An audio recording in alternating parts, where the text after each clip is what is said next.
ఓం నమ శివాయ. భారత్ మాతా శివశక్తి అవతార్ సత్యగీత మురళి తేదీ 30/3/2026 ప్రభాత పాఠము.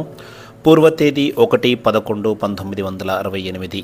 మధురమైన పిల్లలు, మనము ఆత్మలము, పరంపిత పరమాత్మ యొక్క సంతానము. ఇది పూర్తి నిశ్చయము కలగాలి. మిగతాదంతా కూడా చదవడము, చదివించడం పైనే ఆధారపడి ఉంటుంది. సాక్షాత్కారం వల్ల ఎలాంటి ప్రయోజనము లేదు. ఓం నమ శివాయ. ఆత్మిక పిల్లలు సన్ముఖంలో కూర్చున్నారని ఆత్మిక తండ్రికి తెలుసు. అదేవిధంగా ఆత్మిక తండ్రి తమ సమక్షంలో ఉన్నారని ఆత్మిక పిల్లలు కూడా తెలుసుకున్నారు. ఇక్కడ ఆత్మిక తండ్రి ఒకరే. ఇప్పుడు ఆత్మిక తండ్రి ఆత్మిక పిల్లలను అడుగుతున్నారు. ఎవరికైనా సాక్షాత్కారం పొందాలి, అప్పుడే మాకు నమ్మకం కలుగుతుంది అని భావించేవారు, గురువు యొక్క సాక్షాత్కారం కావాలని కోరుకునేవారు, గురువు నేర్పించే చదువును, లభించే పదవి కూడా సాక్షాత్కారం జరగాలని కోరుకునేవారు ఎవరైనా ఉంటే చేతులు ఎత్తవలసిందిగా అడుగుతున్నారు. భక్తిలో సాక్షాత్కారం కోసం ఎన్నో విధాలుగా భక్తి చేస్తారు. భక్తి మార్గంలో మాల ఉంటుంది. ఇక్కడ ఉన్నది రుద్రమాల. ఇక్కడ అందరూ కూడా పిల్లలే ఉన్నారు. భక్తి మార్గంలో వారిని పిల్లలుగా కాకుండా భక్తులుగా పిలుస్తారు. దీనిని రుద్రమాలగాను, ఈశ్వరుని మాలగా పిలుస్తారు. ఎవరికైనా కృష్ణుణ్ణి లేదా నారాయణుని సాక్షాత్కారం జరగాలి అని కోరుకునేవారు చేతులు ఎత్తవలసిందిగా బాబా అడిగారు. చాలామంది చేతులు ఎత్తారు. ఎవరైతే చేతులు ఎత్తారో వారి పేర్లను నమోదు చేయవలసిందిగా బాబా చెప్పారు. బాబా, మాకు సాక్షాత్కారం జరుగుతుందా అని చాలామంది వచ్చి తండ్రిని అడుగుతారు. అలాంటప్పుడు బాబా ఎవరి సమాధానం చెబుతారు? మీకు ఎవరి సాక్షాత్కారం కావాలి అని అడుగుతారు. శివబాబా సాక్షాత్కారం కావాలా, లేదా దేవత యొక్క పదవి యొక్క సాక్షాత్కారం కావాలా? పిల్లలు ఏమంటారంటే శివబాబా యొక్క సాక్షాత్కారం జరగాలి, భవిష్యత్తు దేవతా పదవి యొక్క సాక్షాత్కారం జరగాలని కోరుకుంటారు. ధ్యానంలోకి వెళ్లాలని కూడా కోరుకుంటారు. ఇక్కడ చిత్రాలలో లక్ష్మీ నారాయణులు కనిపిస్తున్నారు కదా, కానీ పిల్లలు సాక్షాత్కారం జరిగితేనే మాకు నమ్మకం కుదురుతుంది అని అంటూ ఉంటారు. సాక్షాత్కారం జరగకుండా మాకు నమ్మకం ఎలా వస్తుందని కూడా అడుగుతారు. మీరు మా గురువు అయినప్పుడు మా యొక్క కోరికను ఎందుకు నెరవేర్చరు అని కూడా తండ్రిని ప్రశ్నిస్తారు. తండ్రి తెలియచేస్తున్నారు, ఒకే తండ్రిని తెలుసుకోవడం ద్వారా మీ యొక్క ఆశలు, కోరికలు అన్నీ కూడా నెరవేరుతాయి. అలాంటప్పుడు ఈ సాక్షాత్కారం యొక్క కోరిక ఎక్కడి నుంచి వచ్చింది? అనంతమైన తండ్రిని తెలుసుకుంటే 21 జన్మల పాటు అన్ని కోరికలు నెరవేరుతాయని మహిమ ఉంది కదా. అయినప్పటికీ మళ్ళీ సాక్షాత్కారం జరగాలని కోరుకుంటున్నారు. ఇక్కడ శివుని యొక్క చిత్రము ఉన్నది. ఆ తర్వాత శివుని గురించి పరిచయాన్ని కూడా తెలియచేస్తారు. మీరు శివాలయానికి ఎప్పుడైనా వెళ్ళారా? అక్కడ శివుని యొక్క చిత్రాన్ని కళ్ళతో చూశారా? సాక్షాత్కారం అనేది దివ్య దృష్టితోనే జరుగుతుంది. ఈ కళ్ళతో శివుణ్ణి చూడలేరు. ఇది అర్థం చేసుకోవాల్సిన విషయము. నేను ఆత్మను, పరంపిత పరమాత్మ యొక్క సంతానాన్ని.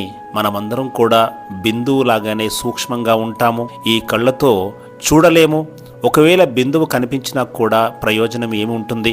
బిందువు అనేది మాత్రమే మీకు నిశ్చయము కలగాలి. బురుకుటి మధ్యలో అద్భుతమైన సితారా ప్రకాశిస్తుంది అని ప్రతిరోజు మీకు తెలియజేయడం జరుగుతుంది. ఈ శరీరాన్ని ఆర్గాన్స్ యొక్క సమూహంగా పేర్కొనవచ్చు. ఈ ఆర్గాన్స్ ద్వారా ఆత్మ తన పాత్రను పోషిస్తుంది. కానీ ఆ ఆత్మ బిందు స్వరూపాన్ని చూడటం చాలా కష్టము. ఎవరైనా న్యాయవాది కావాలనుకుంటే వారు మరో న్యాయవాదిని చూసి నేర్చుకుంటారు. ఇక్కడ గురువుకు కూడా ఒక పేరు ఉంది. బాహ్య ప్రపంచంలో ఆ చదువు ద్వారా న్యాయవాదిగా అవుతారు. అక్కడ గురువును చూడడం ద్వారా మాత్రమే న్యాయవాదిగా కాలేరు, చదవాల్సి ఉంటుంది. అక్కడ ఒక దేహదారికి మరొక దేహదారితో సంబంధం ఉంటుంది. లక్ష్యం లేకుండా టీచర్ చదివించలేరు. పిల్లలు ఒక ఇంటిలో జన్మించినప్పుడు వారి ఆస్తికి వారసులుగా అవుతారని అందరూ భావిస్తారు. ఈ బిడ్డ ఈ ఆస్తికి యజమానిగా అవుతారని ముందుగానే అందరికీ తెలుస్తుంది. పిల్లల యొక్క ఆర్గాన్స్ చిన్నగా ఉన్న కారణంగా వారికి తెలియదు. కానీ మిగతా వారికి మాత్రం తెలుస్తుంది ఈ బిడ్డే వారసులు అని. వివాహం జరిగితే వారి ఆస్తికి అర్ధాంగిని అని కూడా చెబుతారు. ఇక్కడ పిల్లలు మీరు దత్తత తీసుకోబడ్డారు కాబట్టి మనము ఎవరి దత్తపుత్రులమో ముందుగా తెలుసుకోవాలి. దాని ద్వారా మనకు ఏమి లభిస్తుందో ముందుగా తెలుసుకోవాలి. మీరు శివబాబా యొక్క పిల్లలుగా చెప్పినప్పుడు వారి యొక్క ఆస్తి గురించి కూడా మీరు తప్పకుండా తెలుసుకోవాలి. తండ్రిని తెలుసుకుంటే మీ యొక్క అన్ని కోరికలు నెరవేరుతాయి. తండ్రి స్వయంగా దత్తత తీసుకున్న తర్వాత ఇక సాక్షాత్కారం ద్వారా ఏమి లాభము? దత్తత అనేది అర్థం చేసుకోవాల్సిన విషయము. అర్థం చేసుకోకుండా ఎవరు కూడా దత్తత తీసుకోబడరు. ఒకవేళ అర్ధరహితంగా దత్తత తీసుకున్నట్లయితే వారిని జంతువులుగా కూడా పరిగణించరు. ఇక్కడికి మీరు బాబాను అర్థం చేసుకున్న తర్వాతే వస్తారు. ఒకవేళ బాబా గురించి తెలుసుకోకుండా ఇక్కడికి వచ్చినట్లయితే అది మీ బ్రాహ్మణికి దోషం అంటుతుంది. కొద్దిమందికి మేము బాబా దగ్గరికి వెళ్తున్నామనే విషయం కూడా తెలియదు. మనసులో ఎన్నో సందేహాలు ఉంటాయి. బాబా ద్వారా మనకు ఏమి లభిస్తుంది, ఎలా లభిస్తుంది అనేది కూడా తెలుసుకోలేరు. సాక్షాత్కారం జరిగితేనే నమ్మకం కుదురుతుందని భావిస్తారు.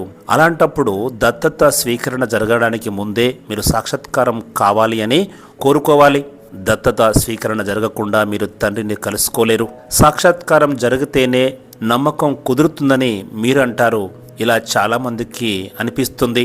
సాక్షాత్కారం జరగకపోవడం వల్ల తండ్రి ఇచ్చే ఆదేశాలను పిల్లలు స్వీకరించరు. ఆదేశాలంటే స్వయాన్ని ఆత్మగా భావించి తండ్రిని స్మృతి చేయడము. తండ్రి అడుగుతున్నారు, ఇక్కడ ఎవరైనా శివుని యొక్క సాక్షాత్కారం పొందిన వారు ఉన్నారా అని. ఒకవేళ శివుణ్ణి చూసిన వారు ఉన్నట్లయితే చేతులు ఎత్తవలసిందిగా అడుగుతున్నారు. శివుని గురించి తెలుసుకోవడం కాదు, ఈ కళ్ళతో చూశారా అని అడుగుతున్నారు. అక్కడ శివుని సాక్షాత్కారం జరిగిన వారు చేతులు ఎత్తారు. వారిని బాబా అడుగుతున్నారు, మీరు దివ్య దృష్టితో శివుణ్ణి చూశారా, ఆ శివుణ్ణి ఇతరులకు చూపించగలుగుతారా అని అడుగుతున్నారు. మీకు ఈ సాక్షాత్కారాన్ని ఎవరు కలిగించారు? శివబాబానే కలిగించారు కదా. మీకు సాక్షాత్కారం జరిగిన ఆ ఆత్మ శివబాబాదే అని ఎలా చెబుతారు? మీ ఆత్మ స్వరూపం కూడా బిందువే కదా. శివబాబాకు మీకు ఎలాంటి తారతమ్యము లేదు. రెండూ కూడా బిందువు రూపంలోనే ఉంటాయి. కాబట్టి మాకు శివబాబా యొక్క సాక్షాత్కారం జరిగింది అని మీరు చెప్పలేరు. అది ఆత్మ సాక్షాత్కారం మాత్రమే అని బాబా తెలియచేస్తున్నారు. దానిని మీరు శివబాబా యొక్క సాక్షాత్కారంగా ఎలా చెప్తారు? ఈ రెండింటికి మధ్యన ఎలాంటి తేడా ఉంటుంది? శివబాబా ఈ విషయాన్ని రాత్రి క్లాసులో అందరినీ అడుగుతారు. సాక్షాత్కారం పొందిన వారితో ఒక సెమినార్ని కూడా ఏర్పాటు చేయండి. ఆ సాక్షాత్కారము శివుని సాక్షాత్కారమా లేదా ఆత్మ సాక్షాత్కారమా అని బాబా పరీక్షిస్తారు. మేము సాక్షాత్కారాన్ని పొందామని కొద్దిమంది అంటారు కదా. చూడండి, వీరు బాబా యొక్క రథము. నాకు ఎప్పుడూ శివుని యొక్క సాక్షాత్కారం జరగలేదని ఈ బ్రహ్మబాబా కూడా చెబుతున్నారు. సాక్షాత్కారంలో ఆత్మ పరమాత్మకు ఎలాంటి తారతమ్యము ఉండదు. తండ్రి తెలియచేస్తున్నారు, నేను జ్ఞానసాగరుణ్ణి, మిమ్మల్ని కూడా అదేవిధంగా తయారు చేస్తాను. ఇంతకు మించి మీకు నాకు మధ్య ఎలాంటి తేడా లేదు. పరమాత్మ అంటే చాలా ప్రకాశంగా కనిపిస్తారని కాదు, ఆత్మలు అంటే శాంతంగా చల్లగా ఉంటాయని కూడా కాదు. బాబా తెలియచేస్తున్నారు. ఇక్కడ బ్రహ్మబాబా కూడా తెలియచేస్తున్నారు, నాకు సాక్షాత్కారం జరగలేదని, కానీ తండ్రి చదివిస్తున్నారన్న నమ్మకం ఉంది అని చెప్తున్నారు. సాక్షాత్కారం జరిగినా జరగకపోయినా పెద్దగా పట్టించుకోవాల్సిన అవసరమే లేదు. కేవలము తండ్రిని తెలుసుకుంటే సరిపోతుంది. భక్తి మార్గంలో సాక్షాత్కారం జరుగుతుంది, కానీ దానివల్ల ఎలాంటి ప్రయోజనము జరగదు. ఇక్కడ కూడా సాక్షాత్కారం జరిగినా ఎలాంటి లాభము లేదు. బ్రహ్మబాబా తెలియచేస్తున్నారు, సాక్షాత్కారం ద్వారానే నేను ఈ వ్యాపార వ్యవహారాలను వదిలిపెట్టలేదు అని చెప్తున్నారు. చాలామందికి కృష్ణుని యొక్క సాక్షాత్కారాలు జరిగాయని కూడా ఈ బ్రహ్మబాబా చూశారు. కానీ ఎవరు కూడా ఇంతవరకు శివబాబా యొక్క సాక్షాత్కారం జరిగిందని చెప్పలేదు. బాబా మరోసారి అడుగుతున్నారు, ఎవరెవరికి సాక్షాత్కారం జరగాలని కోరుకుంటున్నారు? అలాంటి వారికి సాక్షాత్కారం జరగకపోతే వారు ఈ చదువును వదిలి వెళ్ళిపోతారు. సాక్షాత్కారం జరగకుండా యోగం ఎలా చేస్తామని కూడా ప్రశ్నిస్తూ ఉంటారు. ఇక్కడ కొద్దిమందికి సాక్షాత్కారం జరుగుతుంది, మరి కొద్దిమందికి జరగదు. సాక్షాత్కారం ద్వారా ఎలాంటి ప్రయోజనం జరుగుతుంది, ఒకవేళ సాక్షాత్కారం జరగకపోతే ఎలాంటి ప్రయోజనం జరుగుతుంది అన్నది తెలుసుకోవాలి. ఇక్కడ ఎవరు బాగా చదువుతున్నారు అన్నదాననే చూడాలి. బాబా మాకు సాక్షాత్కారం జరుగుతూనే నమ్మకం కలుగుతుంది అని చాలామంది చెప్తుంటారు. అలాంటి పిల్లలు యోగాన్ని చేయలేరు. చాలా ఆసక్తితో చెప్తారు, వింటారు, చూస్తారు, చివరికి దూరంగా వెళ్ళిపోతారు. ఎవరికైతే నమ్మకం ఉంటుందో వారే తండ్రి చదివిస్తున్నారని భావిస్తారు. స్వయాన్ని ఆత్మగా భావించి తండ్రిని స్మృతి చేయవలసిందిగా భగవంతుడు తప్ప మరెవరు కూడా చెప్పలేరు. పరంపిత పరమాత్మనే దీని గురించి తెలియచేస్తున్నారు. సాక్షాత్కారం జరుగుతూనే మేము తండ్రిని గుర్తు చేస్తాము అనేది సరి అనేది కాదు. ఇవన్నీ కూడా బుద్ధి ద్వారా అర్థం చేసుకోవాల్సిన విషయాలు. శివుడు ఆత్మల యొక్క తండ్రి, మనమందరము పరస్పరము సహోదరులుగా అవుతాము. సాక్షాత్కారం జరగకపోయినా నమ్మకము కలుగుతుంది. నమ్మకానికి సాక్షాత్కారం యొక్క అవసరము లేదు. బుద్ధి ద్వారా మనమందరము ఆత్మలము అని, సోదరులమని అర్థం చేసుకోవాలి. అన్నదమ్ములకు తండ్రి ఒక్కరే ఉంటారు. ఈ విషయాన్ని ఎవరికి తెలియచేసినా కూడా సునాయాసంగా అర్థం చేసుకుంటారు. పిల్లలు, నేను వీరిలో ప్రవేశించి మిమ్మల్ని చదివిస్తున్నానని తండ్రి తెలియచేస్తున్నారు. కర్మలన్నీ కూడా ఆత్మనే చేస్తుంది. మంచి చెడు కర్మల యొక్క సంస్కారాలు కూడా ఆత్మలోనే ఉంటాయి. వాస్తవానికి ఎవరికి సాక్షాత్కారం జరగలేదు. ఎవరైతే బాబా సాక్షాత్కారం జరిగిందని చెబుతున్నారో ఆ పిల్లలు స్వయం అంటే ఆత్మ యొక్క సాక్షాత్కారాన్ని చూశారా అని అడుగుతున్నారు. ఆత్మ సాక్షాత్కారం జరిగిన వారు చేతులు ఎత్తండి. ఎవరు కూడా చేతులు ఎత్తలేదు. పిల్లలు ఆత్మ సాక్షాత్కారాన్ని పొందని వారు తండ్రి సాక్షాత్కారాన్ని ఎలా పొందుతారు? ముందుగా స్వయాన్ని ఆత్మగా భావించాలి. ఆత్మ సాక్షాత్కారం జరిగితేనే తండ్రి సాక్షాత్కారం జరుగుతుంది. ఇక్కడ పరమాత్మ యొక్క సాక్షాత్కారము జరగవలసిన అవసరము లేదు. వారిని తెలుసుకుంటే సరిపోతుంది. శివబాబా సాక్షాత్కారం జరగాలని ఆశతో కూర్చున్నారా అని అడుగుతున్నారు. భక్తి మార్గంలో కూడా సాక్షాత్కారం జరుగుతుంది, కానీ దానివల్ల ఎలాంటి ప్రయోజనం లేదు. కేవలము సంతోషం మాత్రమే లభిస్తుంది. అక్కడ పురుషార్థం అనే మాట ఉండదు. కృష్ణుడు లేదా విష్ణువు యొక్క సాక్షాత్కారము జరిగినప్పటికీ ఏమీ లాభము జరగదు. ఇక్కడ కూడా అలాగే ఉంటుంది. సాక్షాత్కారం జరిగినంత మాత్రాన చదవకుండా పదవి లభించదు. సాక్షాత్కారం పొందని వారే పొందిన వారి కంటే ఉన్నతమైన పదవిని పొందవచ్చు. అలాంటప్పుడు సాక్షాత్కారం ద్వారా ప్రయోజనం ఏమున్నది? ఇక్కడ ఎవరు ముందుకు వెళ్తున్నారనే విషయాన్ని మాత్రమే తండ్రి చూస్తారు. ఒకవేళ ఎవరికైనా ఆత్మ పరమాత్మ యొక్క సాక్షాత్కారం జరిగినట్లయితే వారు అందరికంటే ముందుగా వెళ్ళాలి కదా. అలాంటప్పుడు వారిని పరిశీలించాల్సి ఉంది. ఎవరైనా సాక్షాత్కారం కావాలని అడిగినట్లయితే వారి గురించి బాబా ఏమనుకుంటారు? వీరికి సాక్షాత్కారం జరగకపోతే వీరు నిరుత్సాహపడతారని భావిస్తారు. అలాంటి వారు పురుషార్థాన్ని అంటే సాధనను చేయలేరు. సాక్షాత్కారం ద్వారా ఎలాంటి ప్రయోజనము జరగదు అని బాబాకు తెలుసు. పురుషార్థం ద్వారానే ప్రారబ్ధము లభిస్తుంది. మనమందరము కూడా పరంపిత పరమాత్మ యొక్క ఆత్మరూపీ సంతానము. దీని మీద పూర్తి నమ్మకం ఉండాలి. ఇక మిగతాదంతా కూడా చదువు పైన చదివించడం పైనే ఆధారపడి ఉంటుంది. మీకు సాక్షాత్కారము తనంతట తానే జరిగిందా లేదా మీ కోరిక వల్ల జరిగిందా? బాబా చెప్తున్నారు, ఎలాంటి కోరికలు లేకుండా ఉండాలి. ఇదే ముఖ్యమైన విషయము. మీరు తండ్రికి చెందిన వారిగా అయిన తర్వాత తండ్రి నుంచి ప్రపంచ రాజ్యాధికారం అనే వారసత్వం మీకు లభిస్తుంది. అలాంటి వారు మన తండ్రి అని మీరు అర్థం చేసుకున్నారు.